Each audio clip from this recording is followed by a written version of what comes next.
A classificação do Lanús para a final da Copa Libertadores surpreende a muitos, né? Muita gente estranhando, porque não é um dos grandes clubes do futebol argentino, né? Aqui no Brasil, se não é River, se não é Boca, para muita gente, entre torcedores e até na imprensa, não vale nada, é um time menor, não vai ser difícil. Pois é, a tendência é que o Grêmio, conseguindo a classificação, como se espera, no jogo que ainda vai acontecer contra a equipe do Barcelona de Guayaquil, deva ter um adversário bem complicado, né? O Lanús é um time emergente no futebol argentino. Nesse século, é verdade, o século está ainda no começo, mas já são 16 anos, né? Vamos aí para o final da 16ª temporada no século XXI, e nesse período o time conseguiu 2 títulos de campeão argentino, 2 vezes foi vice-campeão, ganhou uma Supercopa no seu país e também conquistou uma Copa Sul-Americana em 2013, quando superou a Ponte Preta na final. Os títulos argentinos aconteceram em 2007 e agora no ano passado, 2016, numa final em que derrotou o San Lorenzo por 4-0 no jogo final, no jogo decisivo, disputado no campo do River Plate, no Estádio Monumental de Núñez.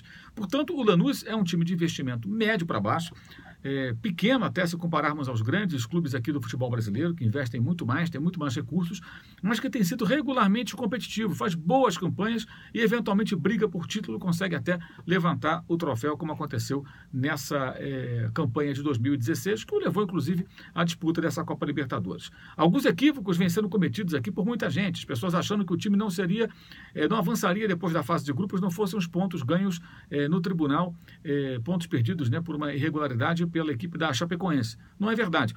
O Lanús se classificaria junto com a Chape se não tivesse ocorrido o que fez com que o time brasileiro perdesse pontos. Mas não teria a pontuação que dá a ele, claro, essa vantagem de fazer o último jogo, provavelmente contra o Grêmio, na final da Libertadores, em seu estádio, lá Fortaleza, ali nas imediações ali da capital federal de Buenos Aires. Seu grande rival é o Banfield, né, um outro time pequeno para médio do futebol argentino, que também já teve seus momentos de domínio, de conquista de título argentino recentemente, até quando tinha o Rames Rodrigues no seu elenco. E o Lanús tem conseguido, por exemplo, campanhas melhores, trajetória muito melhor nesse século do que, por exemplo, o Racing, que é o time que eu torço lá na Argentina. Como quem acompanha o meu trabalho sabe. O Racing ganhou um campeonato argentino em 2014, nada mais. O Banfield, o Lanús, né, como eu disse, vem regularmente disputando títulos e ganhando, inclusive, como ganhou em 2016. A sua presença na final da Copa Libertadores é marcada por 2 classificações muito marcantes. Primeiro, contra o San Lorenzo. Ao gosto do Flamengo na fase de grupos, o time do Papa, né, venceu por 2-0 no seu estádio, no Ivo Gasômetro. O Lanús devolveu o placar e derrotou o San Lorenzo na disputa de pênaltis. E agora, na semifinal, todo mundo acompanhou, perdeu por apenas 1-0 para o River jogando no estádio de Núñez, um jogo muito difícil, muito duro para o time milionário, e no jogo de volta perdia por 2-0, placar agregado de 3-0 virou para 4-3 de forma espetacular.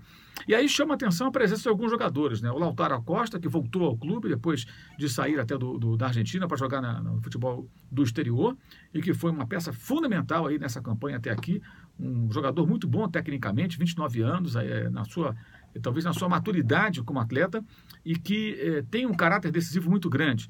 E junto com ele, claro, o seu parceiro, o Pepe Santi, José Santi, que passou pelo próprio Racing há mais ou menos 4, 5 anos e foi muito mal, rodou por Europa, foi para o chamado mundo árabe, jogou no Vitória da Bahia quando tinha 20, 21 anos, era bem novinho, jogou primeiro no Banfield, depois passou pelo Lanús, saiu para girar pelo mundo, jogou no Aldosivi, jogou no Boca Unidos, que são clubes pequenos do futebol argentino, clubes que jogam segunda ou terceira divisões em suas trajetórias, preparava a sua aposentadoria e voltou sob muitas dúvidas, mas nessa partida semifinal contra o River, marcou 2 gols, um no lance derradeiro do primeiro tempo, o outro nos primeiros segundos da etapa final, e deu ainda o passe, fez a jogada do gol de número 3, marcado justamente pelo Lautaro Acosta.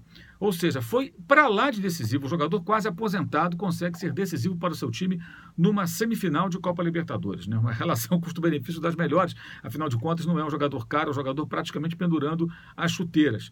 Então é importante prestar atenção nesse time. O Grêmio conseguindo a classificação, como tudo indica, acontecerá, deverá ter muita dificuldade, porque o Lanús é uma boa equipe competitiva e com poder de reação muito grande, né? E deu um show aí de garra, de fé, né? Ao inverter aí um placar que era totalmente desfavorável. Tinha que fazer 4 gols, já estava terminando o primeiro tempo, né, marcou aquele primeiro e depois mais 3, conseguindo a sua classificação para a final. Foi uma pequena aula para alguns clubes aqui do Brasil sobre como um time deve se comportar nessa competição tão peculiar que é a Copa Libertadores da América, né, não desistir, não entregar os pontos, não jogar a toalha, lutar até o final, como lutou o Lanús.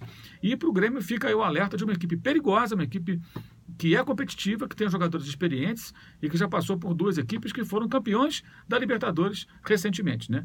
Lembrando que no ano passado, 2016, o título ficou com o Atlético Nacional. Mas esses 2 times importantes do futebol argentino, que foram eliminados em sequência pelo Lanús, o São Lourenço e depois o River Plate, foram justamente os campeões da Libertadores nas temporadas de 2014, São Lourenço, e 2015, o próprio River.